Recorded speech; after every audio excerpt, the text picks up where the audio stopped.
Salut, je suis Derek Blériot, je vous présente l'effet photovoltaïque. Lorsque l'on observe le tableau de classification périodique, on constate que le silicium se trouve à la 14e colonne entre l'aluminium et le phosphore. Le silicium possède trois couches électroniques qui sont K, L et M. La couche K possède 2 électrons, la couche L possède 8 électrons, la couche M possède 4 électrons. Selon la représentation de l'atome de silicium, on se rend compte que le silicium est en mesure d'effectuer 4 liaisons. Nous allons nous intéresser à l'atome de bore qui est à la 13e colonne et à l'atome de phosphore qui est à la 15e colonne. L'effet photovoltaïque est mis en œuvre dans les cellules photovoltaïques pour produire de l'électricité à partir du rayonnement solaire. Pour fabriquer les cellules photovoltaïques, on utilise des matériaux aux propriétés particulières, les semi-conducteurs. Ceci pour deux raisons.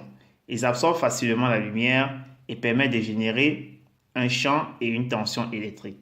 Ce champ électrique va être obtenu par la superposition de deux couches dopées d'un semi-conducteur, en général le silicium. Dopées, c'est-à-dire dans lesquelles on a introduit des éléments perturbateurs qui améliorent la conductivité électrique. L'une des couches de silicium est ainsi dopée en atome de phosphore qui possède plus d'électrons sur sa périphérique que le silicium et donc libre de se déplacer. Le dopage introduit dans cette couche des atomes susceptibles de libérer des électrons mobiles. On parle de couche N car la charge mobile est négative.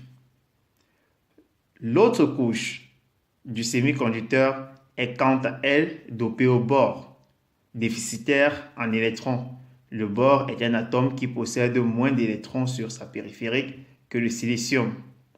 Il lui manque donc un électron pour réaliser des liaisons.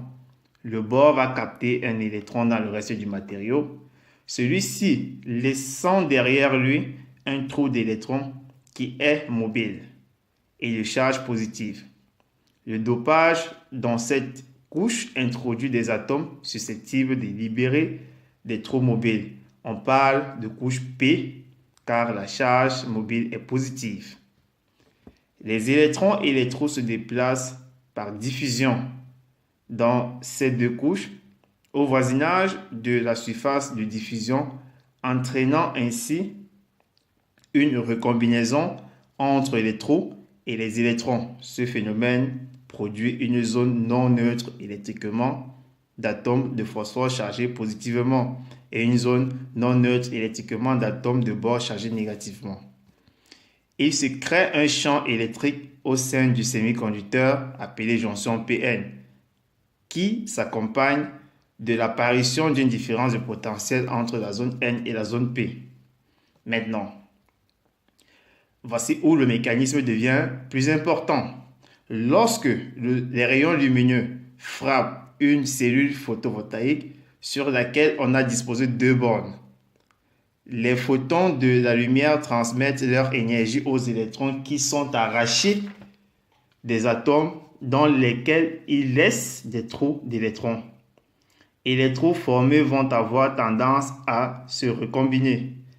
Mais lorsque ce phénomène a lieu au voisinage de la jonction PN, le champ électrique va au contraire contribuer à séparer les charges positives et négatives. Les électrons sont repoussés vers la couche N et les trous vers la couche P.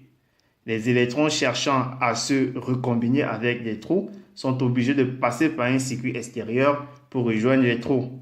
Au passage, créer de l'électricité, c'est ce qu'on appelle le photocourant. Les électrons sont délivrés sous la tension créée dans la jonction PN qu'on appelle phototension. Le produit des deux correspond à la puissance électrique délivrée par la cellule